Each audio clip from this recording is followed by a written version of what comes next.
everyone, my name is Tony Sugyarta and I'll be your host for the Fashion Conversation Future of Batik, brought to you by Jakarta Fashion Week 2022 in collaboration with Erasmus House. Joining me today are three speakers who are going to talk about their expertise and experiences on the future of batik. First, we have Sabine Bolk. Sabine is a Dutch artist who has been exploring batik, the Indonesian textile dye resist technique, for the last 12 years. The inspiration doesn't only come from the technique. Sabine is currently a research associate at the Research Center for Material Culture in Leiden to research the batik collections in Dutch museums and archives. She writes for different platforms, organizes events, gives talks, presentations, and workshops. She not only gets inspiration from batik, she also works on promoting, preserving, and protecting batik. Secondly, we have Laretna T. Adisakti, or Sita for short. Sita was introduced to the beauty of batik by her grandmother. So it is not a surprise that she later co-founded the Indonesia Heritage Trust and Jogja Heritage Society. Sita is now a lecturer and the coordinator of the Center for Heritage Conservation, Department of Architecture and Planning, Faculty of Engineering at Universitas Gadjah Mada, Yogyakarta. And the third speaker, we have Dires, who co-founded Bluesville in 2011. Bluesville is a men's clothing brand focused on the traditional preservation process and Indonesian culture. With a motto, traditional values with modern interpretation, Bluesville derived its name from the most prominent color that you see in nature, blue. And now to kick off our first session, Sabine will begin with her presentation on 19th century batik.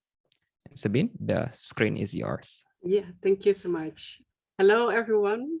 For my talk today, I want to look at the past of a long time ago, but also a more recent past, to see if we can help, if the past can help us with preserving batik for the future. Tony already introduced me lovely. I'm an artist and batik researcher, and I've been exploring batik the last 12 years. I get inspiration from the technique, but also the language of the patterns, the philosophy behind batik. I write a blog, The Journey to Batik, and currently I'm a research associate at the Research Center for Material Culture in Leiden, where I research the batik collection kept in Dutch museums and archives. On the photo, you see me during my last visit to Java in October 2019. On 2 October, Hari Batik, Batik Day, I was in Pekalongan and we made batik together outside of Museum Batik. How did batik came on my path, you might wonder. Many people in the Netherlands know about batik. I knew batik from a young age. My grandparents went to Indonesia many times and my grandmother used to buy batik. In 2009, I went to Indonesia myself for the first time. I wanted to learn how to make batik myself. And here you see me with the batik makers of KAB Sri Kandi in the Desa Jeruk near the city Lasem. When I say I'm a batik researcher, most people think I do this all day, looking at beautiful batiks in museum depots. And of course, it is part of my work, but this is not what I do all day. The reality is more like this: going through many written documents and reading books. I work a lot with handwritten material kept in Dutch museums and archives. There's much information here, but most is not digital or translated. I hope through my work, I can make it more accessible and easier available for people who are interested in this history as well. So how can the past help us? I think there are many interesting developments that happen throughout batik history. We can get inspired by the beautiful batiks that have been kept by museums all over the world.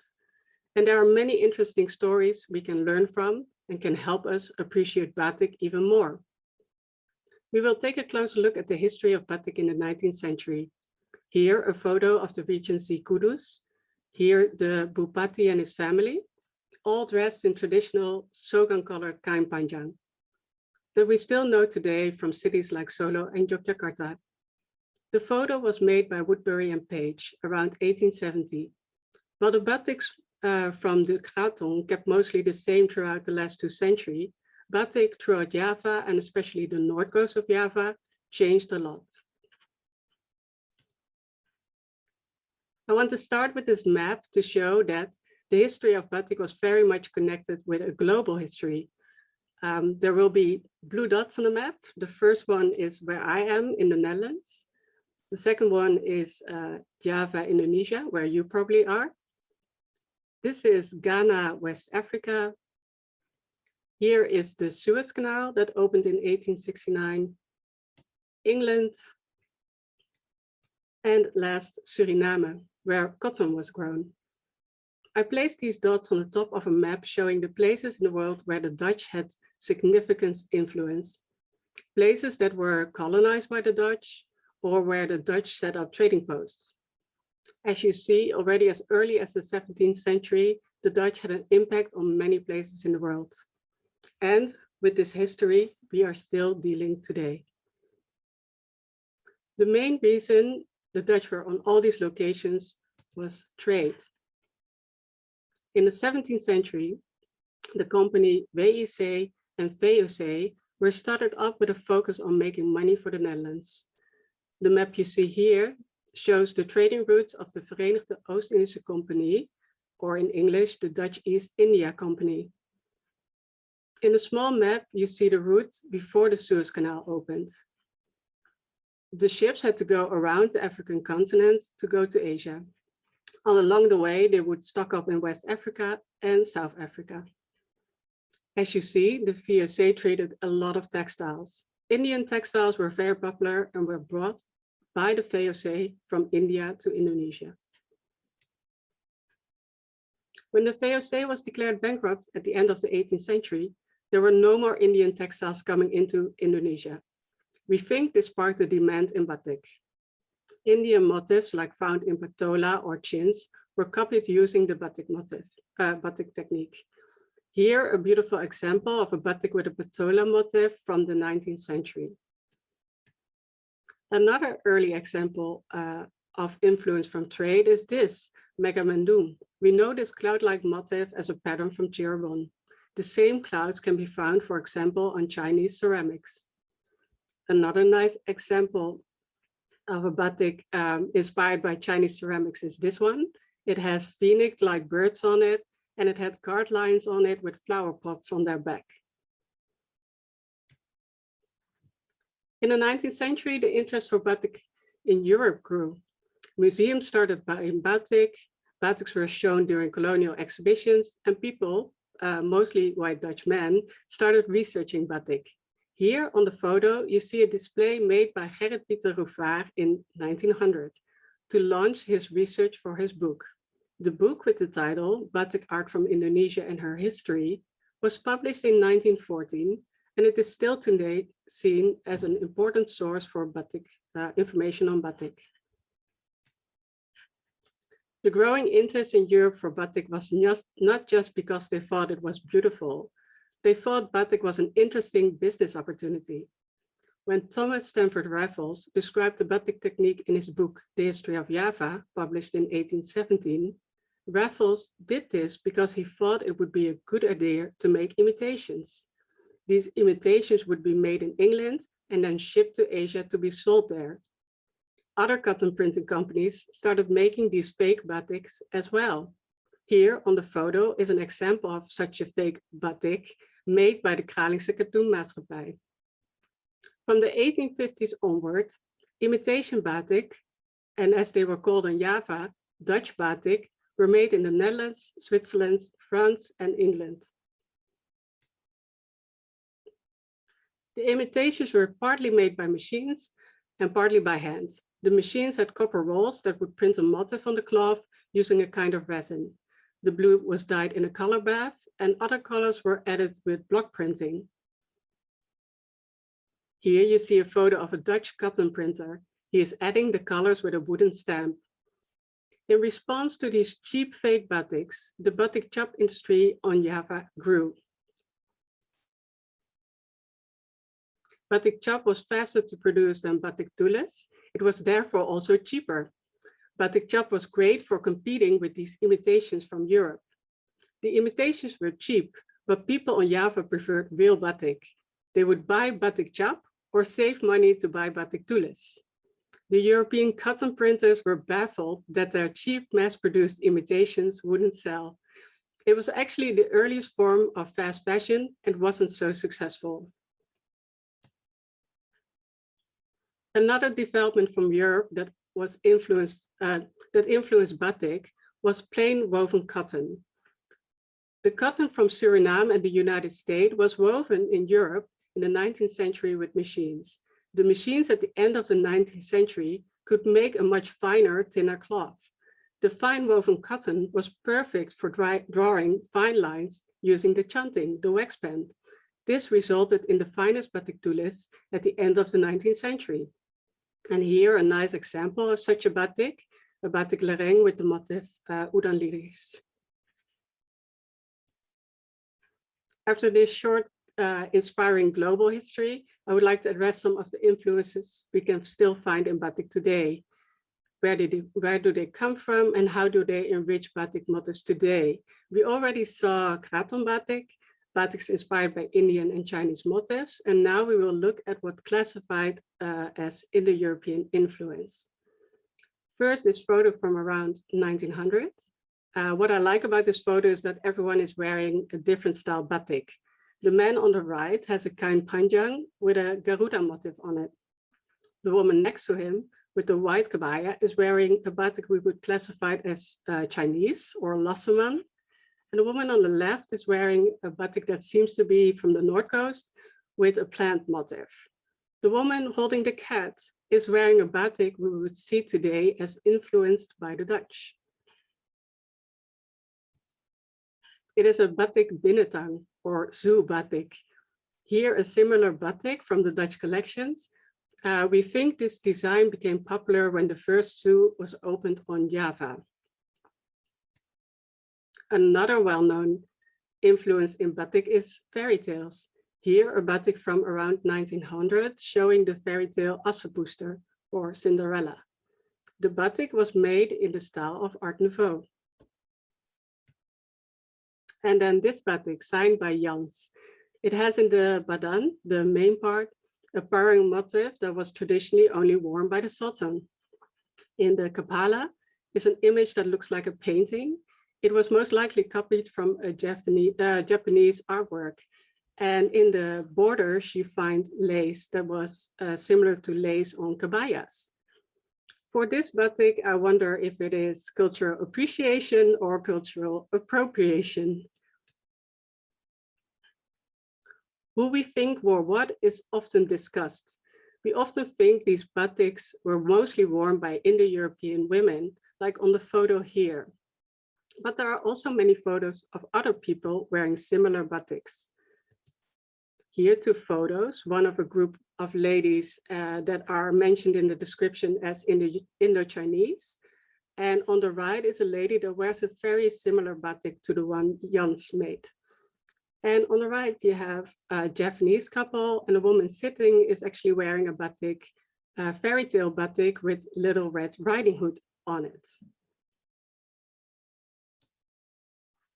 So it was less black and white, who wore what and why, than what we think today. It comes down in the end to taste and wealth. We also have to realize that people got dressed up for photos and that the photos not necessarily show the reality. Now, fast forward to a more recent history, 2009, the year batik became UNESCO Intangible Heritage of Indonesia. Well, it almost didn't become an Indonesian heritage, but a heritage of Malaysia. Eventually, the claim on batik heritage was won by Indonesia. But what is precisely considered batik under this intangible heritage, you might wonder. Here you see the page on the UNESCO website, and I quote in short, batik is dyed by proud craft people who draw designs on fabrics using dots and lines of hot wax. The wide diversity of patterns reflects a variety of influences. Often handed down within families for generations, the craft of batik is intertwined with the cultural identity of Indonesian people and, through the symbolic meaning of its colors and designs, expresses their creativity and spirituality. next to batik tulis, batik cap is also considered to be part of this intangible heritage. Not just using the chop, but also the making of the chop is an important craft that we should definitely preserve. Batik becoming UNESCO Intangible Heritage resulted in yet again more interest in batik. Batik is being displayed in museums all over the world, which is great. Here, a photo of a current exhibition in the Wereldmuseum in Rotterdam, in the Netherlands, for which I helped selecting the batiks. To preserve batik, we should not just save what is kept in museums, but we really have to make sure new batik is being made. So I like to end my talk with a shout out to the Pen Batiks and a tip for who is watching. You can support batik by buying real batik, visiting batik cities, and enjoying this rich heritage. Thank you so much. Thank you so much, Sabine, for that sharing. Yes. Yes. Yeah, it's definitely a very interesting insights to see all the historical relationship that we have, not just with the Dutch in the Netherlands, but also like the surrounding areas around Indonesia as well. And the different concepts, things like fast fashion or cultural appropriation in the different motifs that is being adapted. I'm sure we'll discuss a lot more later on during our Q&A. But first, I would like to invite Sita to to share with us your insights and experiences working and promoting Indonesian batik.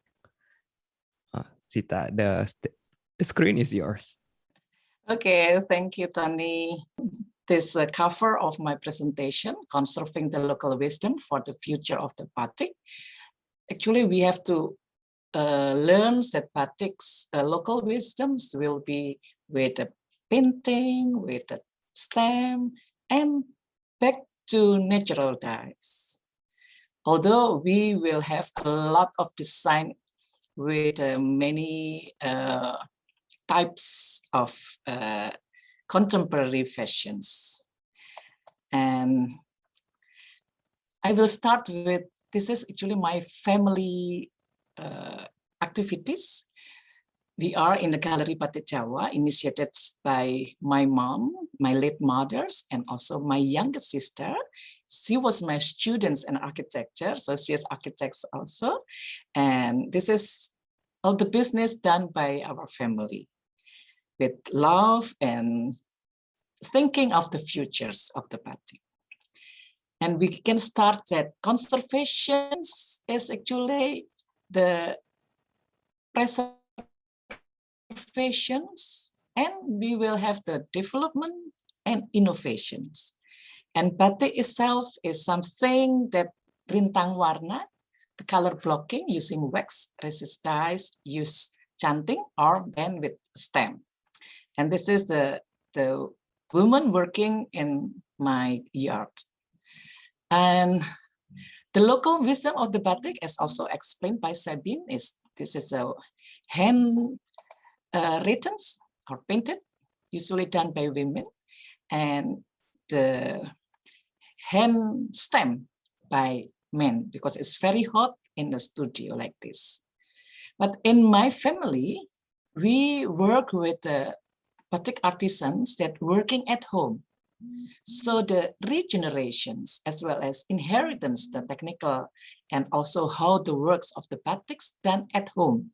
So the parents can educate to their children. This is very important. This is a very natural way of the inheritance of the skills, and usually in the batik village. And we are try to be or to organize that natural dye process, but only in the first step. As you know, the first step, usually we make the dye with the blue color, with indigo dye. And then the second step is the other vegetable dye with soga, tingi, or others. And for the business, so we stop in the first step. This is the batik Kelengan. So that's why we utilize the Galeri Batik Jawa Indigo is the first step, because due to the economical considerations. And this is the batik using the wax before we dye, and then after that we make dyings with the natural dye. This is natural indigo. And I would like to show some of the image design of the batiks, that usually this batik is done by artisans. They try to capture the flora, fauna, as well as the nature. For instance, the very old designs of the batiks is called Parang or Lereng, is the king of the mountain, one of the oldest patterns and advanced development designs. So I love to make sketches like this, but one day then I understand that those artisans actually influenced by this kind of the image of the natures, where the melinjon is the power of magical power, for instance, like this. It can be designed like this. Something, the transformation from the nature to the batik pattern is very, very powerful. And they can do a lot of things. For instance, like this, the sharp mountain stones is done. And then you can see this very sharp types. And as also Sabine mentioned, that the world recognition about the batik in Indonesia is our challenge now. Batik Indonesia as UNESCO Masterpiece of Oral and Intangible Heritage of Humanity in 2009.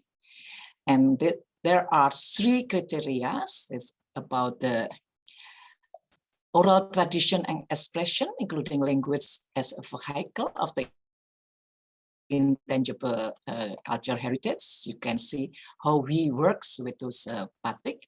And secondly, regarding the social practice, ritual and festive event started from the baby into the when you die, there will be a special patterns of the batik that will be utilized. And like this third criteria is related to traditional craftsmanship. And the second challenge for us is Jogja designated as a World Batik City by World Craft Council, WCC, in 2014 in Dongyan, where Yogyakarta meets 7 criteria outstanding values. The other points that I would like to share here is the work opportunities for us in the batik for the global perspective. The first point is regarding that the future is handmade and back to nature. This is that we found in several activities that we work with international for art markets in United States. And every time they also challenge us that the future should be handmade and of course back to nature. And we learn also, because I'm architect and planner in this case, and it's related to the sustainable development goals, something that we have to do with this. And another one is regarding the roles of community itself and society 5.0. You can see in Indonesia that batik usually is also increase or emerge in very special villages. Many villages all over Java as well as outside of Java Island. For instance, like this one in this area is in Imogiri. And then in the Industrial Revolution 4.0 talks about cyber connectivity. But right now in the Society 5.0 is a society that is the center of life. And the craftsmen, community, the artisans, I think must play more role in this case.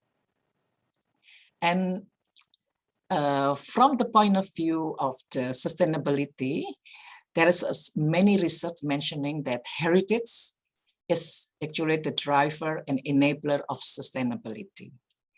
And batik itself and we in the Galeri Batik Jawa would like to contribute this to foster the SDGs.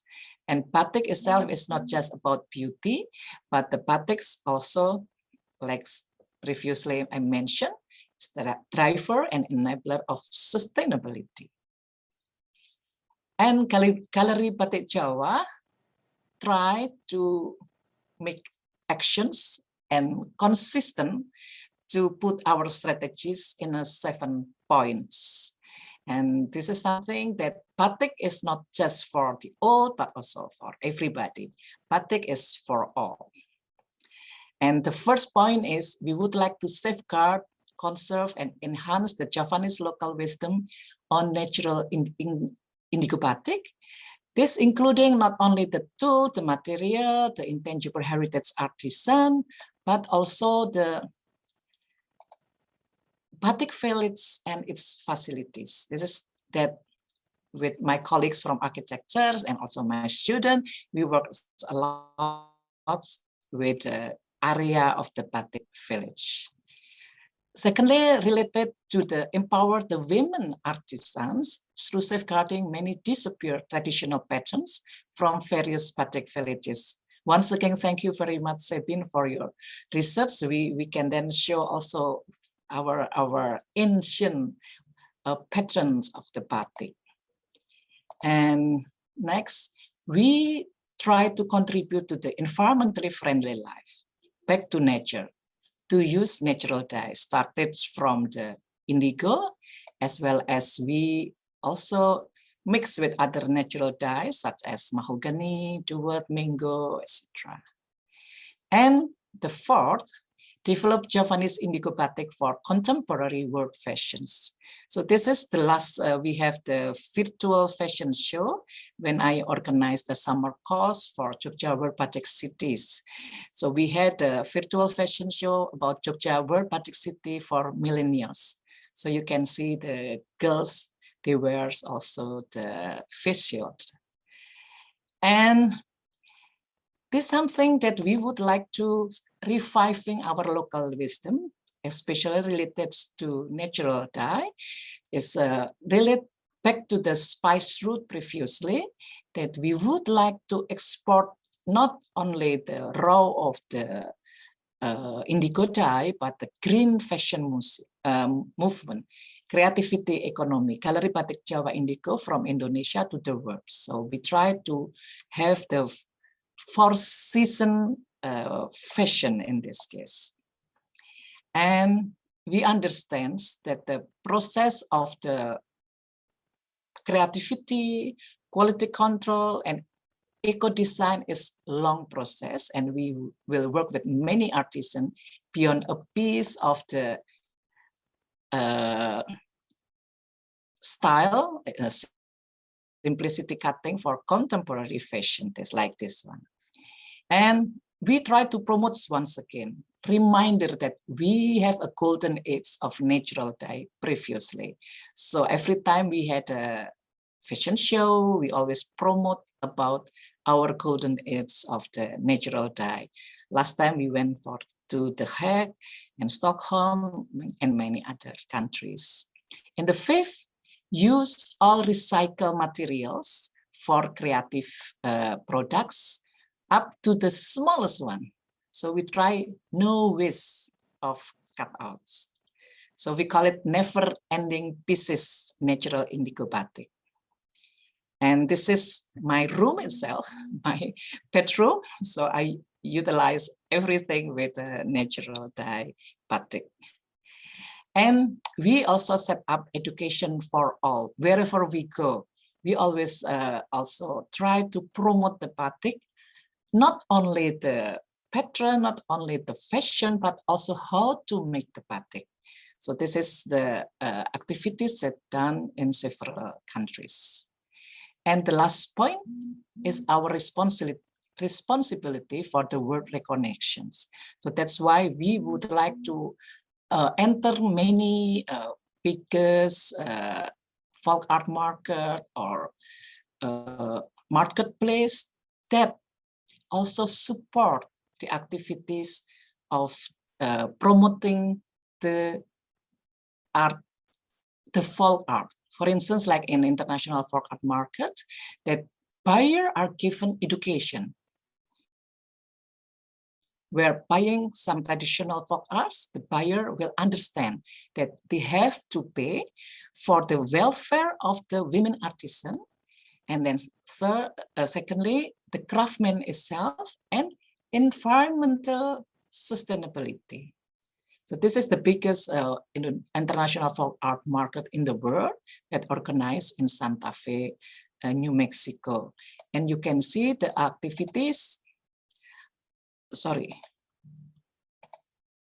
it is still okay? And we can learn also from many other countries' entrepreneurs.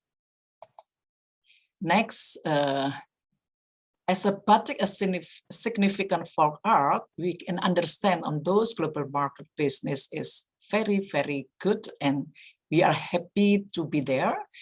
And we would like always to be there, but because of pandemic, within 2 years now, we pause these activities. Hopefully in the future, we will come again. And this is some activities that we have done in the more than 20 countries. And usually also I will start with lectures, because lecture is very important to show what is batik, how is the way making the batik, etc. And we have to learn also from the world entrepreneurs. This is a chance for us when we enter on this art markets, and we learn, and we usually also meet many colleagues with working with Indigo all over the world. And batik is a significant folk art, and in this kind of significant global market business, our batik is a very good business at that place. But within 2 years in the pandemic, during the pandemic, we stopped our activities. We do hope that in the future we will come again. And this is our activities, more than 20 countries that we all over the world. We have the exhibition, fashion show, art market, as well as workshop. And we have to start from lectures. And batik itself is actually, it's not just a piece of for fashions, but also masterpiece of art. Some of exhibition that we have done in Donyang and also Nantong, and also in New York, we organize this kind of exhibition, as well as we participate in a Java Blues for Milan, Italy Design Weeks. And thank you so much. We are waiting for work together, everybody, that our future of batik is still powerful. Thank you. Yes, thank you, Sita, for sharing with us how you preserve that local wisdom, not just through outreach, but also through education. And I am definitely loving the all blue room that you have in your house. And yes, so we'll definitely be talking more about, you know, the closeness to nature in terms of like using natural dyes and how it promotes sustainability, not just to the environment, but also to the welfare of the artisans themselves. But before we discuss further, I would like to invite the rest to share with us your experience on designing and promoting batik to the young generations. The rest, the screen is yours. Yes, thank you. Thank you for all the knowledge and insights from Sabine and Ibu Sita. Obviously, I'm the less knowledgeable about batik here, but well, I try to deliver a different kind of a perspective on batik through what we do with Bluesville. Okay, so basically, Bluesville is a lifestyle brand focusing on preserving tradition through the means of modern forms. At first, we are focusing on men's apparel and branching out to a more modern lifestyle product and experience. So these are some values that defines Blue Seal Fashion at present and towards the future. The first one, as we start, we try to preserve traditions through batik and natural dyeing. And we develop our own natural dye plantation, especially in indigo plantation. Of course, with all the sustainability hype, we are part of it somehow, and we are we go back a bit. So at first, our values are preserving tradition through batik and dyeing. We do our own natural dye plantation as well. And with all the sustainability movement nowadays, we are being part of it indirectly from the very start. And of course, we have goals to be a 100% circular system in production terms. So a glimpse of what we do men's apparel, basically imbuing batik in every panel that we can, so that it can be appealing to the younger generations.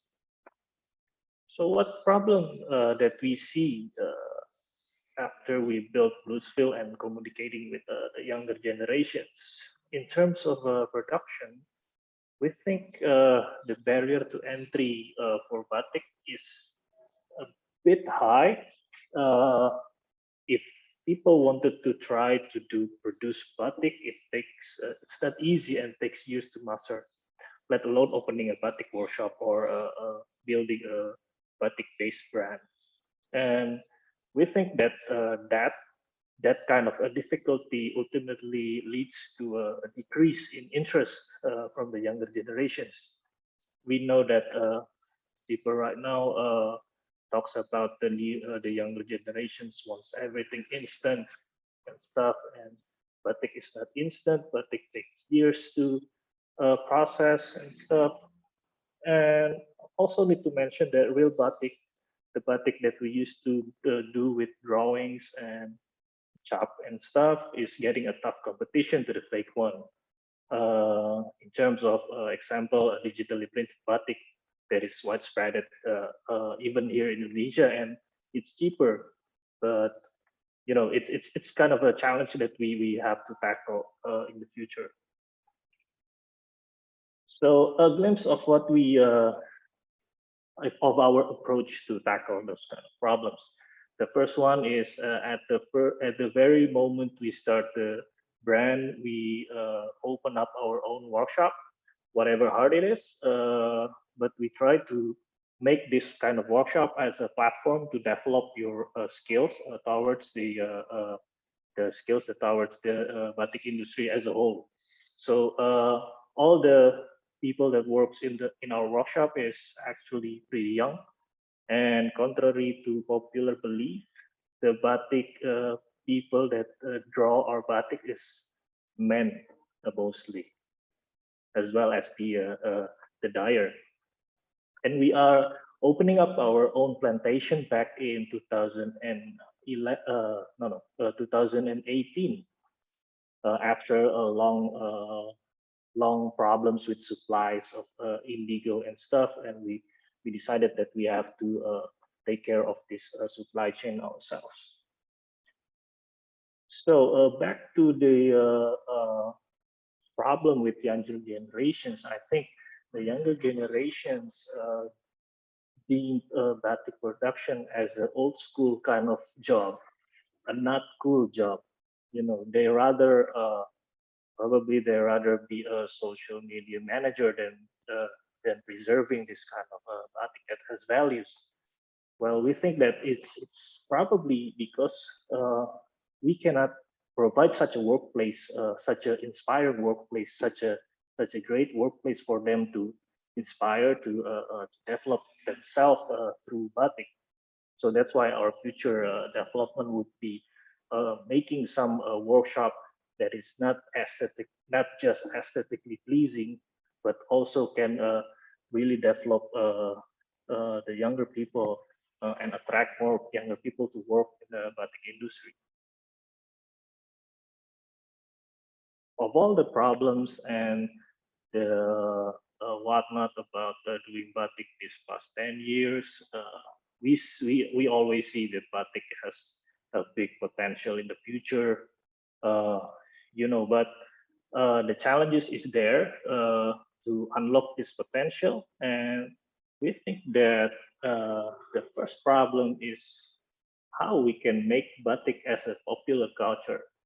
Pop culture is more related to the younger generation, probably than if we talk about batik in just the old ways. So how can we incorporate these values into pop culture? Like, for example, in Japan, if you see their movies, you see their animation, they always try to incorporate this kind of their kind of tradition themselves. By, for example, the characters are wearing their traditional wear every day, and it really struck the minds of the younger generations that they are more related to those kind of tradition than the tradition that they have themselves in Indonesia. And we think that as a nation's identity, batik can also be a really good potential for being an intellectual property that can be collaborated with bigger entities and goes beyond clothing. Like what Ibu Sita did with her exhibition in several countries. I think that's batik goes beyond just clothing. It's an experience, is a value, is a vibe. And the last thing that we encounter, the challenges that we encounter when we talk batik with younger generation is how to make batik not just as trivial. I mean, well, the younger generation is really well informed about batik. They know batik from the very start. They know the process. They know the history. The information is already widely spread on the internet, and then they can have it every time they went. But then what's next? What's next if they already have those kind of information, those kind of knowledge? What the questions that we always questioning is: did batik change their lives? Did batik elevates their life? Did batik give something valuable to their life? This is something that we must consider when creating and communicating batik for the younger generation. Let's say, for example, the younger generations are wanted to pay hundreds of dollars or thousands of dollars for a limited kind of sneakers. How can we do that with batik? Actually, that's the challenge that we face right now. And lastly, for those kind of challenge and to unlock those potentials that we mentioned before, this is a bit of our approach by using art installations for people to experience the values that we offer. And we collaborate with younger artists that never touched batik before, but after that, it's like a revelation for us, for them. It's like an enlightenment. At last, they can actually experience batik in more familiar locations. Like we did this workshop in coffee shops in Jakarta. So it's important to make batik accessible as well. The process in terms of process. And well, we realized that batik as a nation's identity have selling value abroad. That's why we try to attend trade shows where all the cool brands gathered. This one is Liberty trade shows in Las Vegas. It focuses on men's apparel, and we got some buyers there from Japan, Canada, and the States.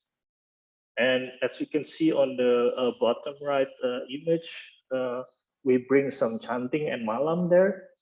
And actually those kind of things started as an icebreaker for us and the buyer. They always ask, "What is this?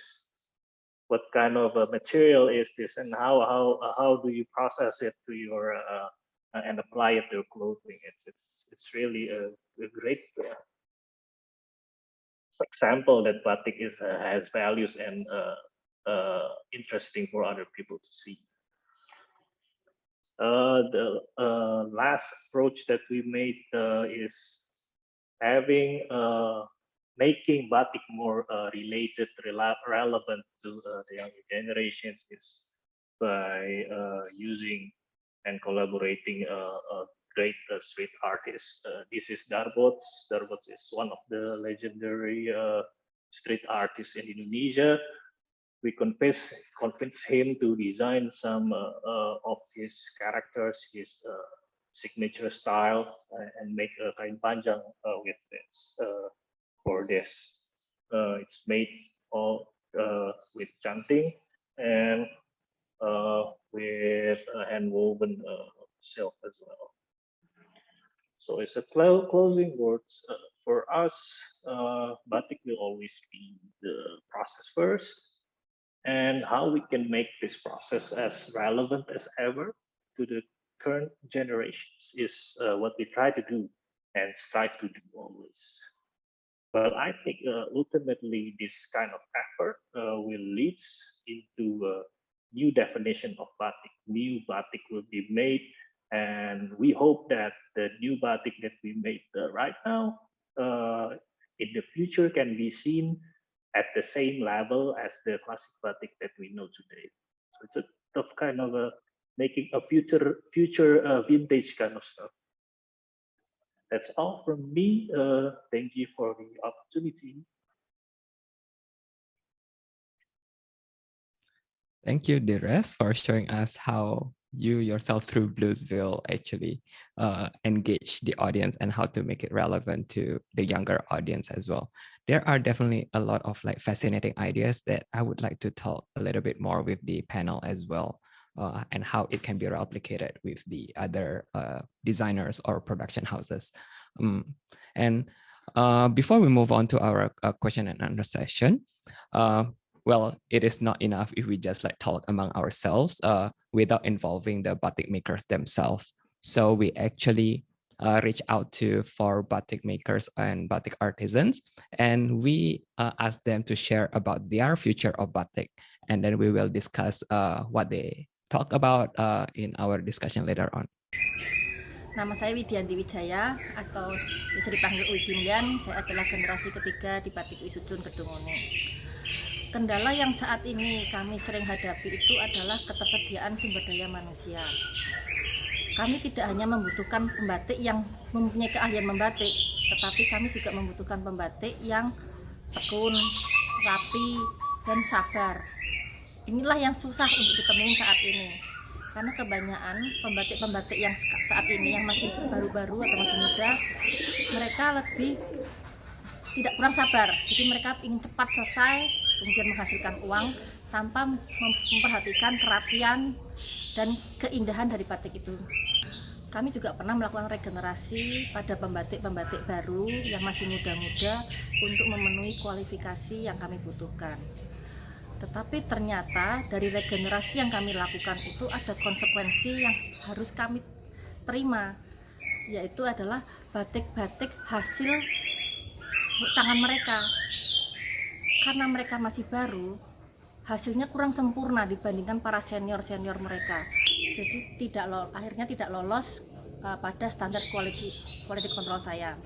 Dengan demikian akhirnya beberapa kain yang mereka hasilkan diputuskan untuk tidak bisa dipasarkan atau diberikan kepada para pemesannya. So that is Widianti Wijaya, the 3rd generation of the legendary Batik Wisucun from Kedunguni. And one of the points that she mentioned is the lack of skilled batik makers. And I would like to probably first direct the questions to Sita through your experience with Galeri Batik Jawa and observation in general.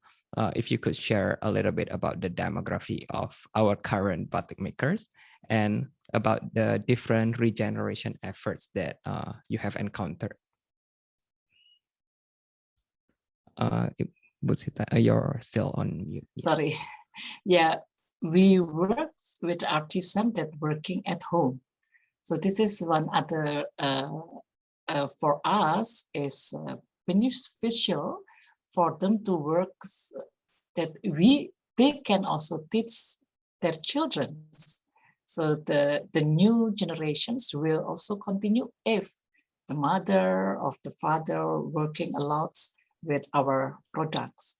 So once we can marketing, a better marketing, and then but better activities on having the new products, then the rest of the family will work together.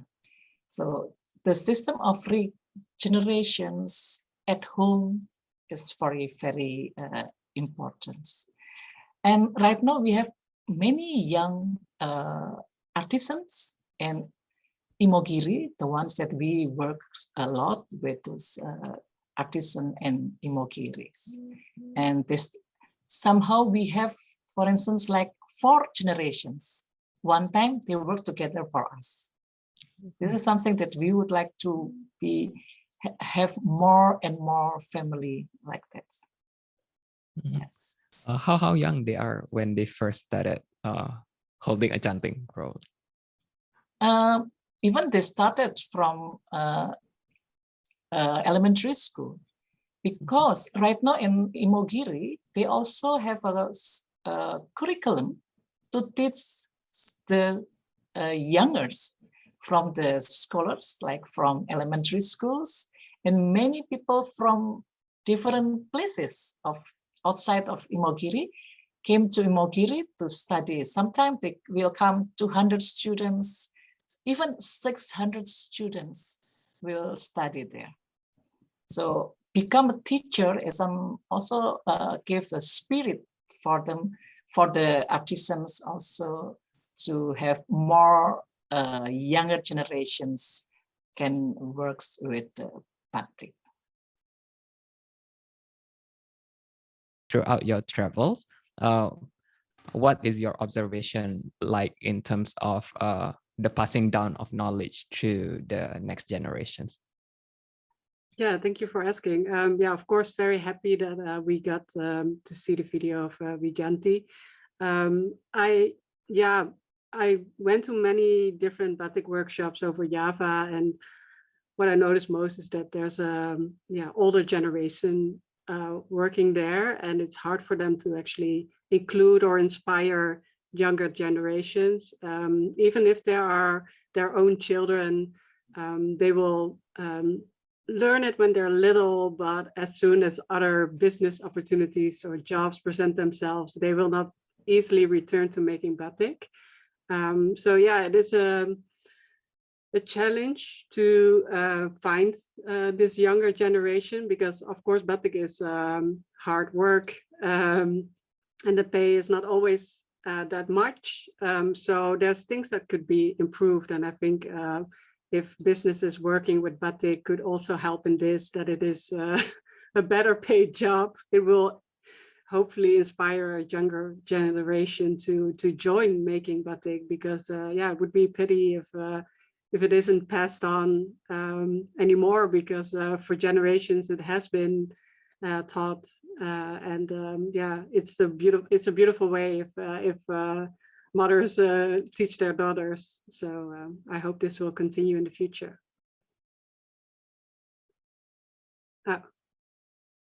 Yes, I like it also that Sita mentioned that they actually like teach it in schools as well, because there was a point that it wasn't compulsory. So and it was extracurricular activities. Yeah. So if they can make it into a main curriculum, that would be a wonderful way to expose this batik to younger students. So share with us your experience working with your artisans. Well, when we start the brand in Jakarta, and this city is not really well known about batik at all, and we don't have any batik artisans that already been generations doing this in the city. So it's already a challenge for us. That's why we try to hire, instead of hiring seasoned batik artisans and calling them from, let's say, Pekalongan or somewhere, we decided to hire young people from our surroundings, and teach them how to do batik from the start. This way, we think we will have a fresher approach on how we do batik, because it's like a blank canvas. These young artisans is still blank canvas, and you can actually put all those kind of informations to them. And we try to develop them further by, for example, taking them to seminars, workshops, even have them stay and learn from the masters in some batik workshops as well.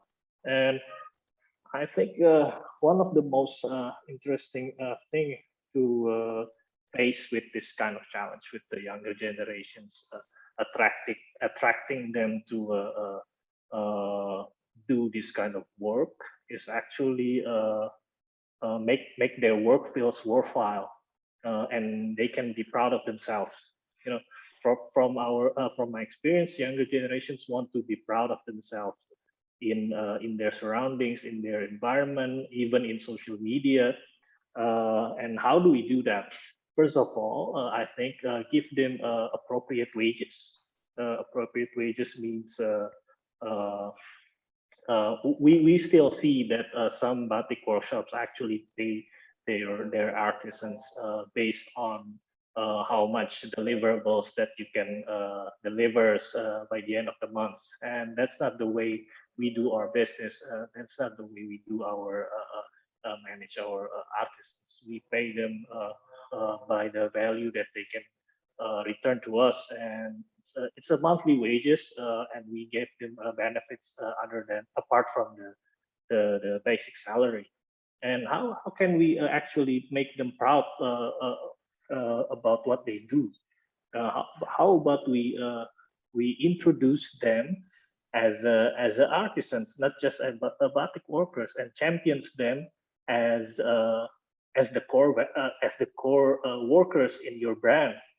Because most of the time we didn't really see that kind of approach, and we only see the brand names on it, but we seldom see the faces behind the brand. And let's take in the coffee industry, for example. Baristas are the spearhead of the coffee shops, and people wanted to be baristas because the coffee industry champions them. They have championship competing baristas all over the world. And I think we can actually take those kind of approach and champions our artisans and make them be proud of what they're doing.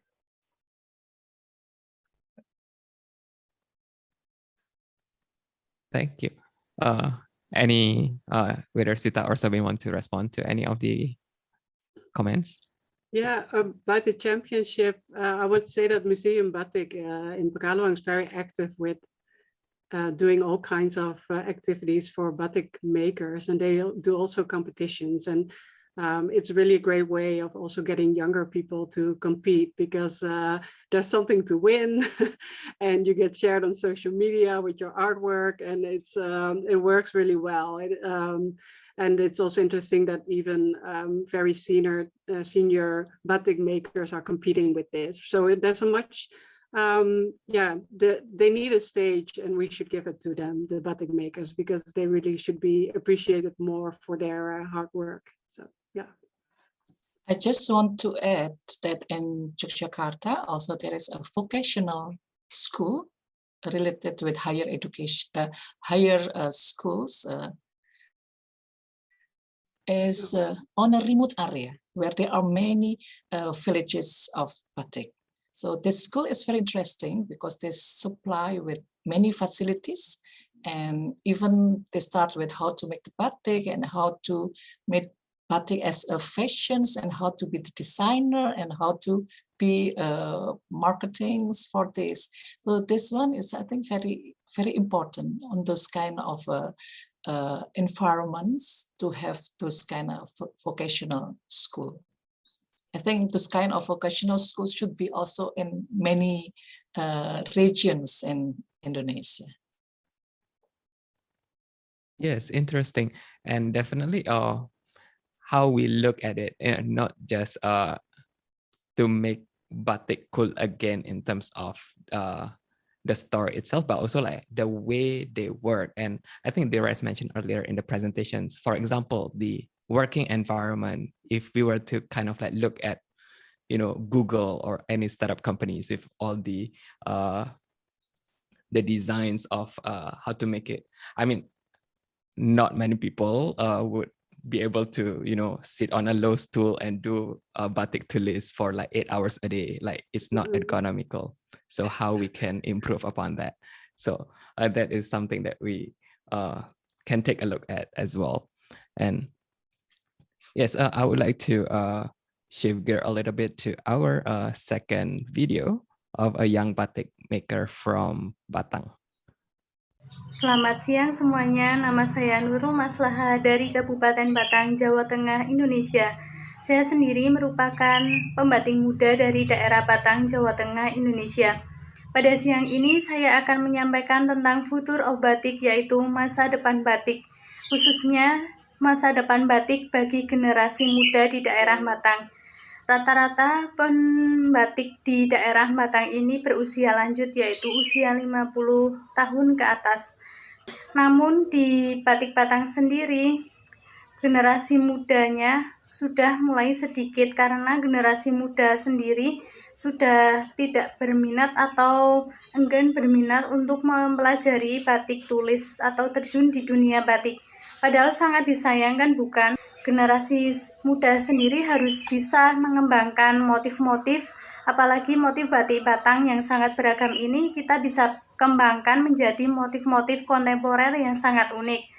Nah, bagaimana masa depan batik itu agar tetap lestari? Caranya adalah kita harus bisa mengapresiasikan seni batik Batang ini menjadi motif-motif produk yang sangat unik dan juga beragam.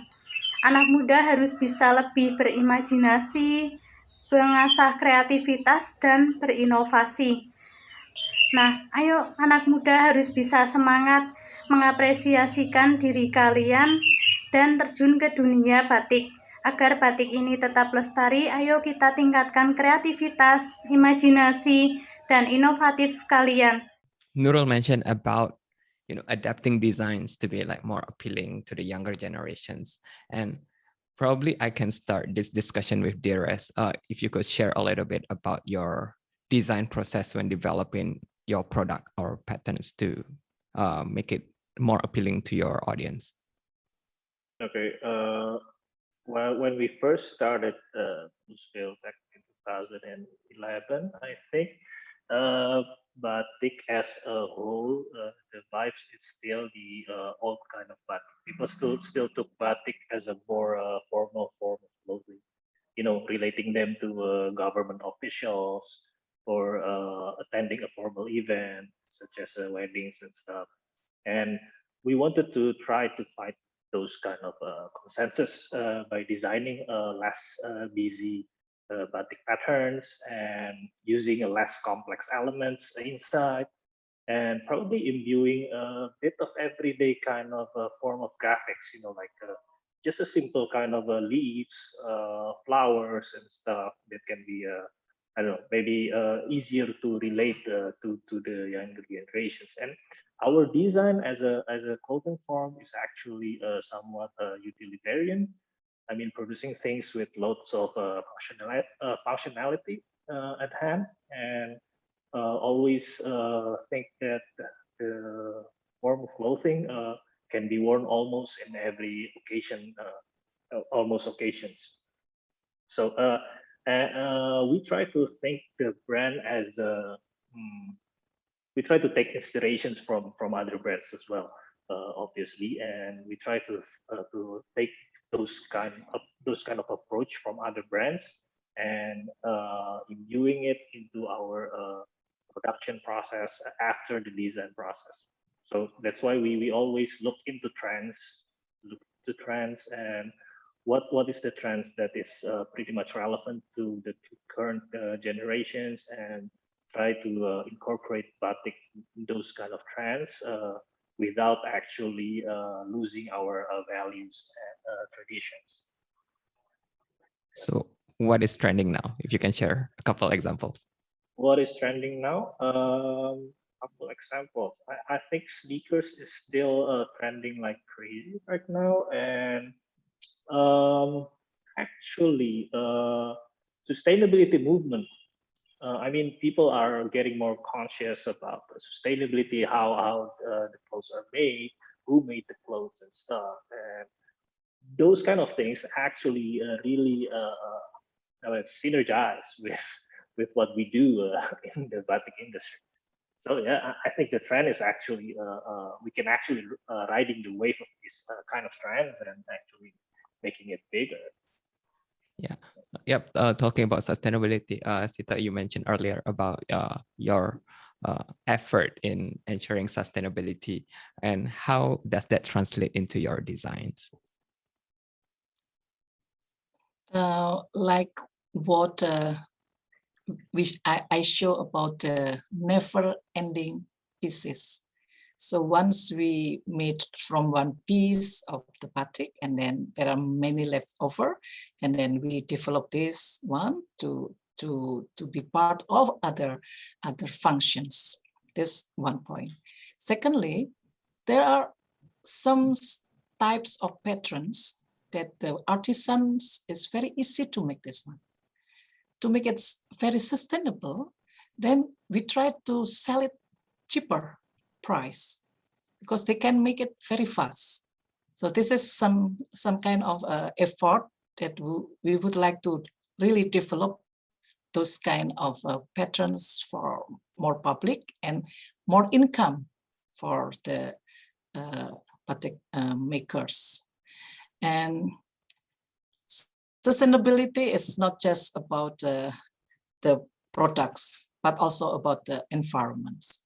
So the environments also now, they need, for instance, like hospitality design. So from the point of view of architectures, those areas should be also developed, but should be still in a rural atmosphere. So how to design this rural area, but with very significant facilities for hospitality design, started from the gallery to homestay, or even place to make the batik where the students can also learn on those environments. So sustainability have a broader meaning in this case. Yes, the connection to nature as well. Yes, of course. And how we use the resources, including the use of natural dyes that we see in both the rest and your work as well. And I would like to ask Sabine very quickly in terms of, looking back at patterns of the past. And for example, we have like the buketan structure or the pagi sore. Do you think, is there a virtue in expanding those classic or some might call it like old school motif and reformatting it for a younger audience? If yes, how we can do it? If not, what new ideas we can work on? Yeah, I think the market in the Netherlands is different, of course, because here people know more the Sogan colored batiks than the bright colored North Coast batiks. So here, if I present North Coast batiks to people, they already find it very modern. It's something new, it's colorful, it's something they never saw before. So for example, what I'm wearing, it's a traditional batik, but it's used by Dutch brands combined with woven textile in the Netherlands. Guave makes this, and it's a sustainable brand, and they use like the direct motifs the artisans come up with. They don't alter it, they don't change it. But I noticed that, of course, people have to get adjust to all these colors and these bright ones. I think the historical batiks are beautiful, but also they were once done with natural dye, and the synthetic ones are much more tough. Sometimes the color combinations sometimes clash. So I think if we get inspiration from this more matching colors or this way it is set up, I think it would benefit fashion. And I think also with Ibu Siti, what you do with your only indigo combination, it makes it already more modern, more simple, and still you can use classic motifs without really having to adapt it to a motif that is more modern. But then again, I would love a batik with sneakers on it. So let's make a sneaker motif to match with your sneakers. Yeah. Adidas actually already done it a couple of years ago, I think 2005. Yeah. Yeah, but also sneaker prints maybe of sneakers would be nice. Right. Yeah. Yeah. Yeah, Adidas did a collaboration, right? Yeah. Yes. Yes, I love the response in terms of basically knowing your market, right? What works. And we might not need to reinvent. It could be just a little adjustment to suit your product and to suit the audience. And yes, we have another batik artisans that we reach out about her future of batik. Hai, perkenalkan saya Dwi Anggraini. Saya merupakan salah satu pemuda Indonesia yang mencintai kain Nusantara, khususnya yaitu kain batik. Di sini saya akan berbicara tentang future of batik menurut saya sendiri. Batik merupakan salah satu karya bangsa Indonesia yang berbentuk kain bermotif dengan proses pembuatan yang khusus, yaitu menggunakan malam atau lilin yang digunakan untuk melukis di atas selembar kain putih. Seperti hal yang kita tahu bahwa pada tanggal 2 Oktober 2009, batik telah ditetapkan sebagai salah satu warisan budaya Indonesia oleh UNESCO. Tentunya hal tersebut membuat masyarakat semakin sadar bahwa batik merupakan salah satu budaya yang harus dilestarikan. Dan untuk melestarikan dan mempertahankan batik agar tidak tergeser oleh zaman sekarang, oleh fashion baru, maka dibutuhkan sumber daya manusia yang kreatif tentunya, yaitu generasi muda yang kreatif serta peduli dan cinta terhadap budaya Indonesia, khususnya yaitu batik. Dengan perkembangan teknologi zaman sekarang, dalam artian semua yang kita cari semua ada di internet, hal itu mempermudah serta dapat digunakan oleh masyarakat dan generasi muda untuk lebih mempelajari tentang batik. How does technology impact batik industry in general, and how do you use technology in your daily work, be it research or advocacy? Yeah, well, when I started with exploring batik in 2009, internet was not really part of the interwebs yet. I made a blog writing about my first travels, and I continued it. And being busy online, I got contacted by many people from where can I find information? How do I find batik makers? And not many batik makers were ready to sell through internet and those kind of things. But recent years, it changed a lot. I think a lot of batik makers adapted first Facebook and later Instagram to start selling their products, and it really helped a lot. I think also with the last year during the pandemic, I saw some interesting developments that people started doing live sales of batiks stock, showing the batik, and people could screenshot and then reply like, I want this one. Yeah, it really helped with I think getting batik closer to people, because not everyone is in the opportunity to go to a batik workshop and buy from them. So it gives I think the batik artisans good their own way of expressing and selling their products without being having to have a reseller or something in between. So yeah, it's interesting. So yeah. Yes, definitely. It opens up a new market to these artisans as well. Yeah. How about you, Sita? How does technology impact the batik industry in your observation? Yeah, like I mentioned before, the Society 5.0.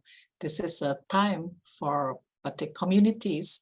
Communities in this case is not just designers, but not the branded groups, but also the batik artisans that they can also directly sell their products.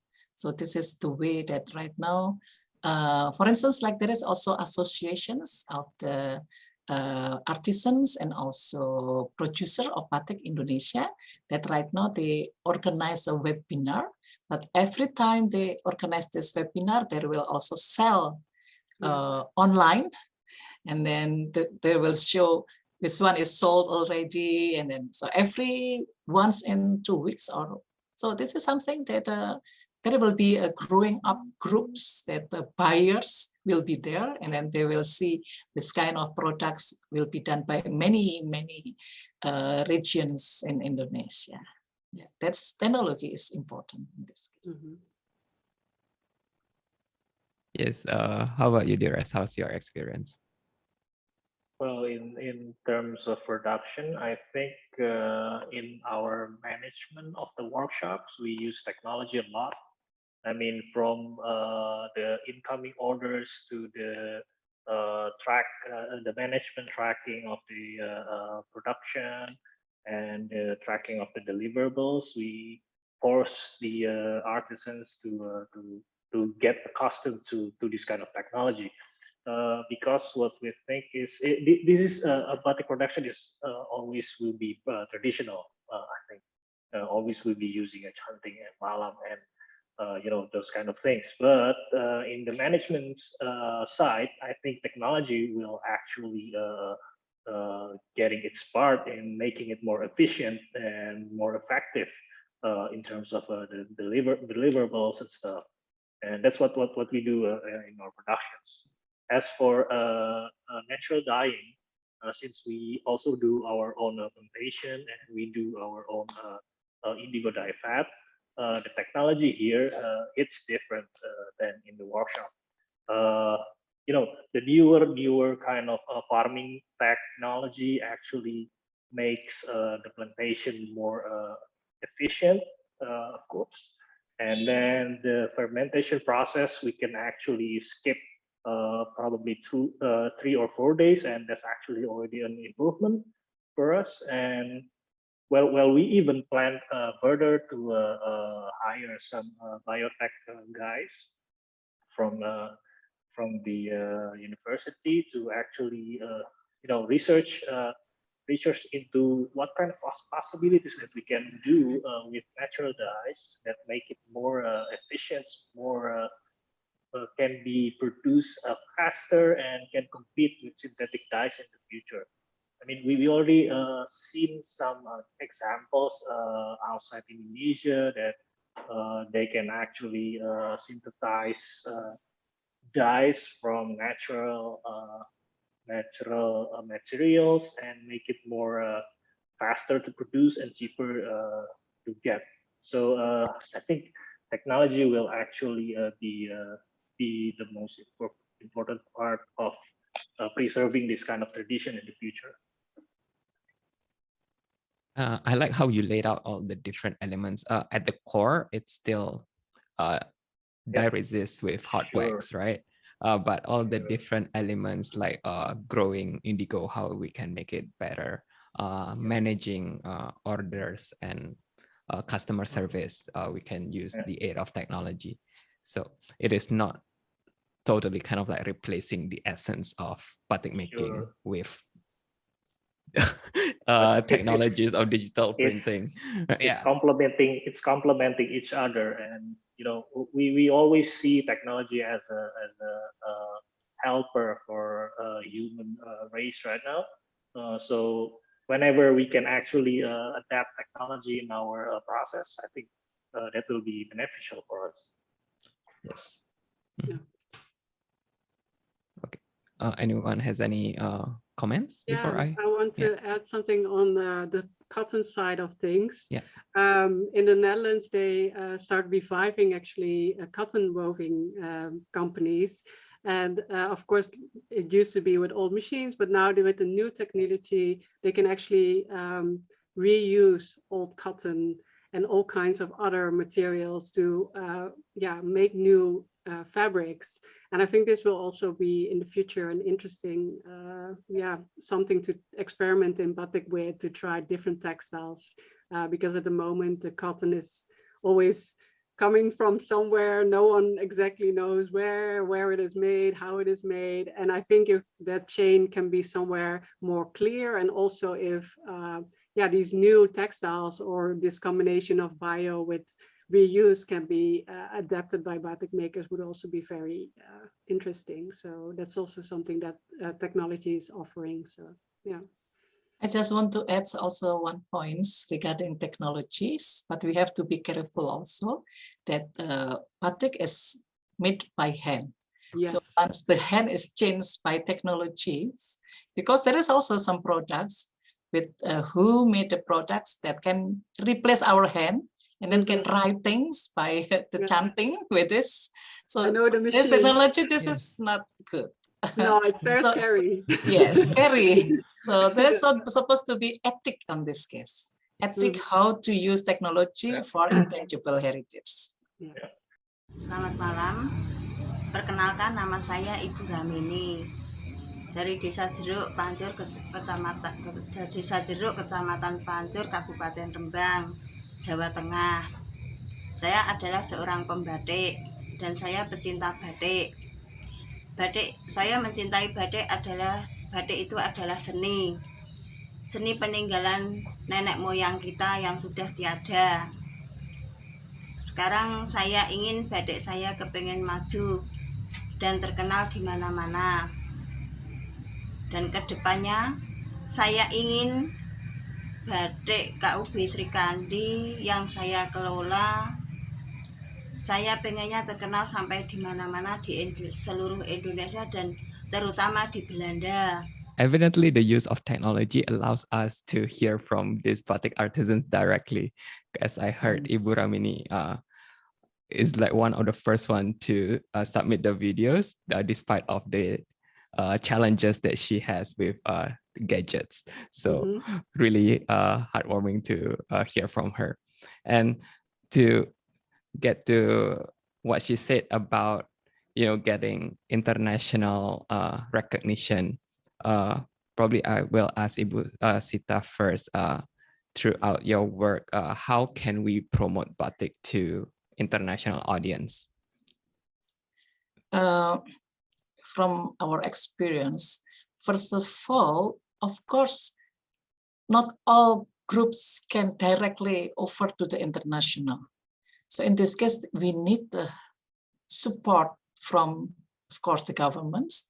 And we understand that many embassies right now also ask to be the promoter of what we have, not only just for batik, but also for other products.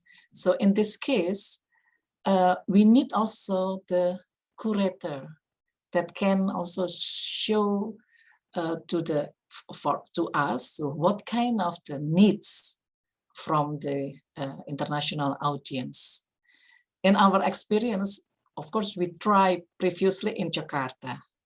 So we met a lot of international parties on those, and every time we have a presentation everywhere, then this is our experience by ourselves. But this is not easy.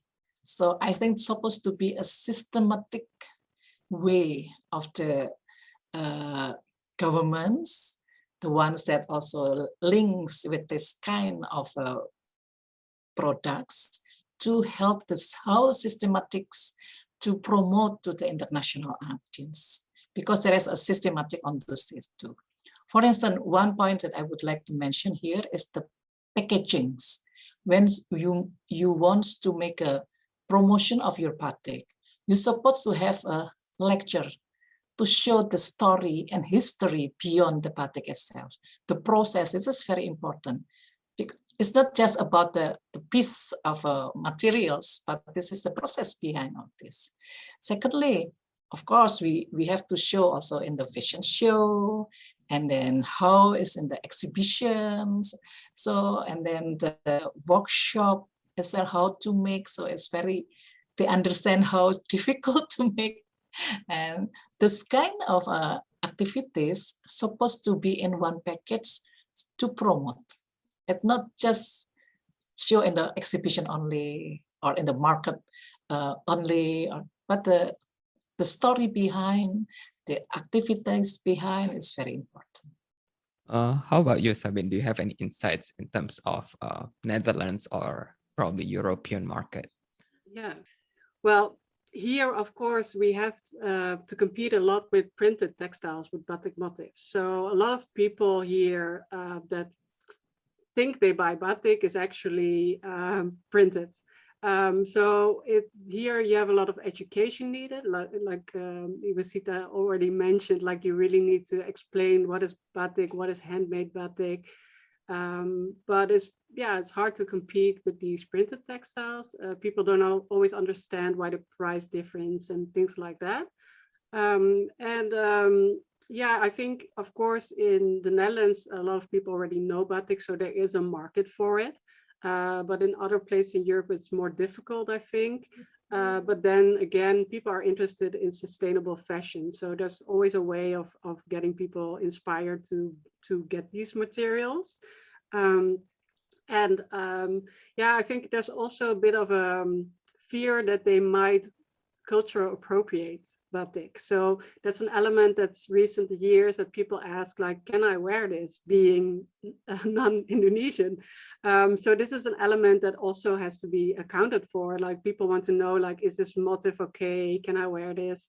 So it's not just by promoting it and selling it, but also making sure that we're not offending people by wearing batik.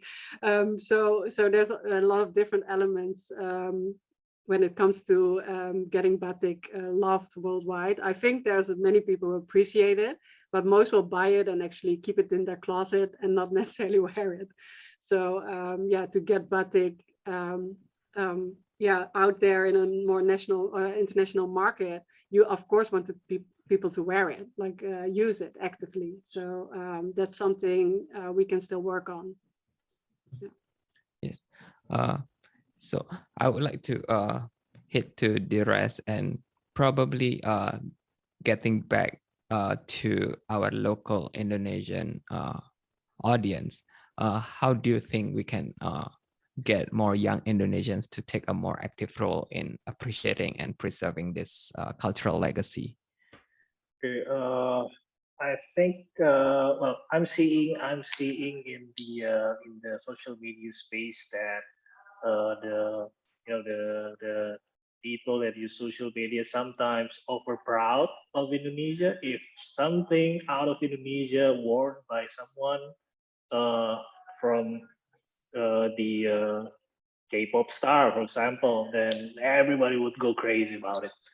So I think that's the one way to do that kind of thing. I mean, by collaborating with other entities outside Indonesia to incorporate batik into the pop culture that is actually being relevant to the current generations.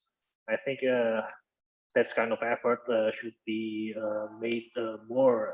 And adding to Ibu Sita remarks about the government part in this, I think the government should actually take batik as an intellectual property that they can actually sell outside Indonesia and take it back as well.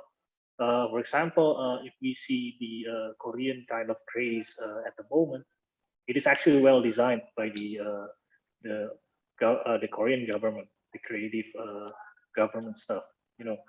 They actually bringing Korean food and movies, giving them for free for a couple of years, and then when people are getting accustomed to that kind of a culture, is actually they rip their efforts right now. So it's probably we can actually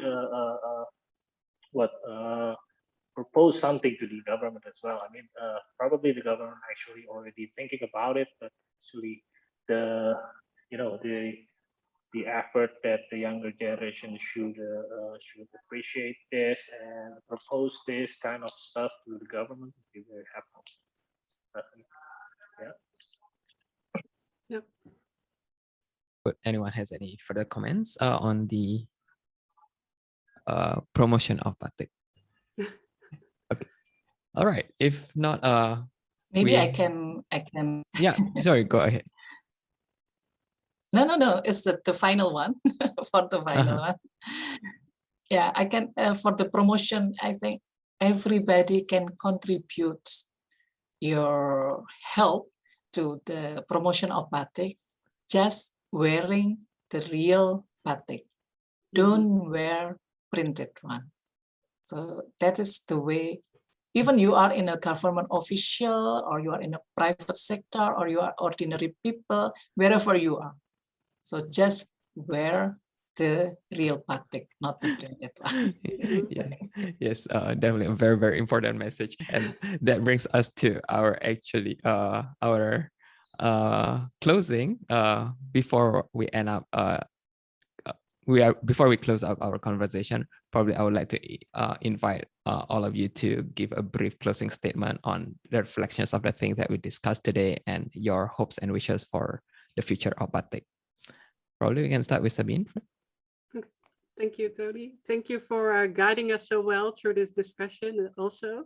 And yeah, thanks. It was great to be part of this event, thinking about the future of batik. And I think already by talking about it, we are actually doing it. We are inspiring people with this, hopefully.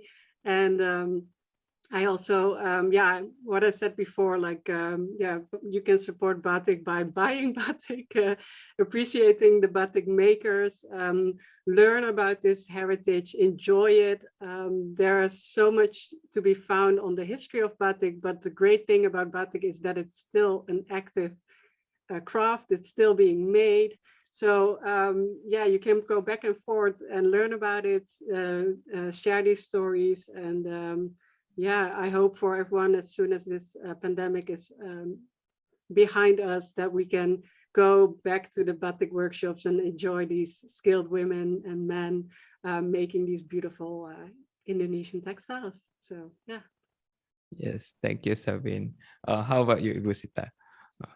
Yes, first of all, thank you very much also to Tony, that you are a great moderator to provide us with this kind of activities, and thank you to invite me also in these occasions.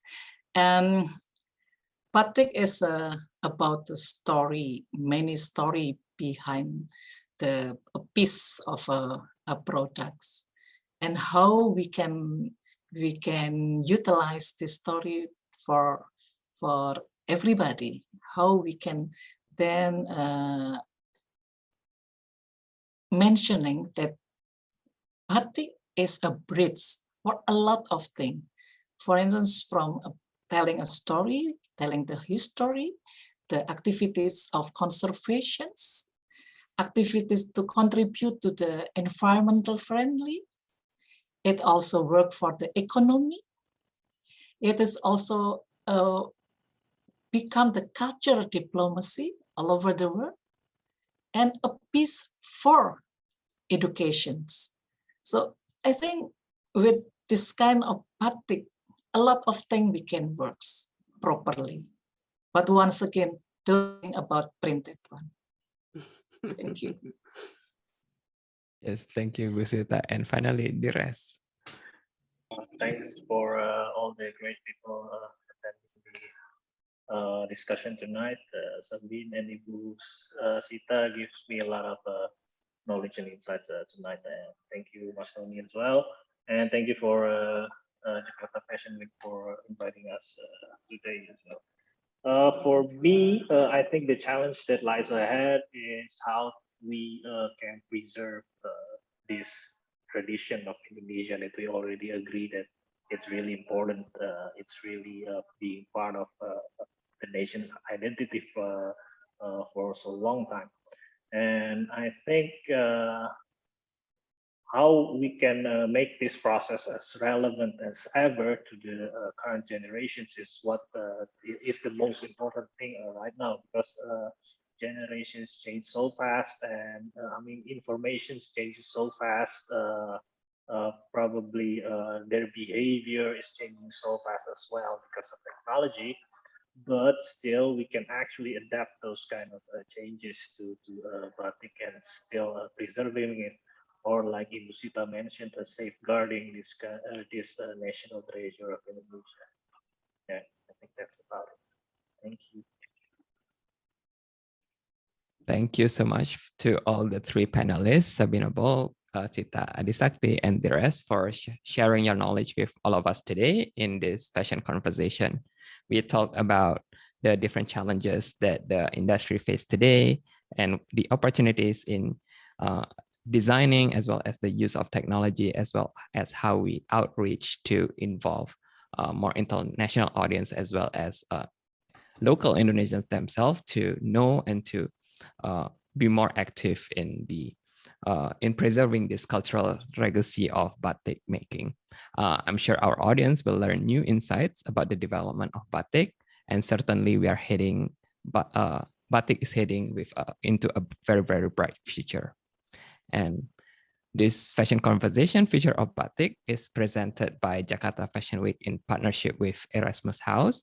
And for more information on Jakarta Fashion Week, visit us on our social media and website, www.jakartafashionweek.co.id. And for the event calendar and more information on Erasmus House, you can visit their social handle at erasmushouse_Jakarta. Once again, my name is Tony Sugiarta, signing off. Stay safe and see you in another fashion conversation.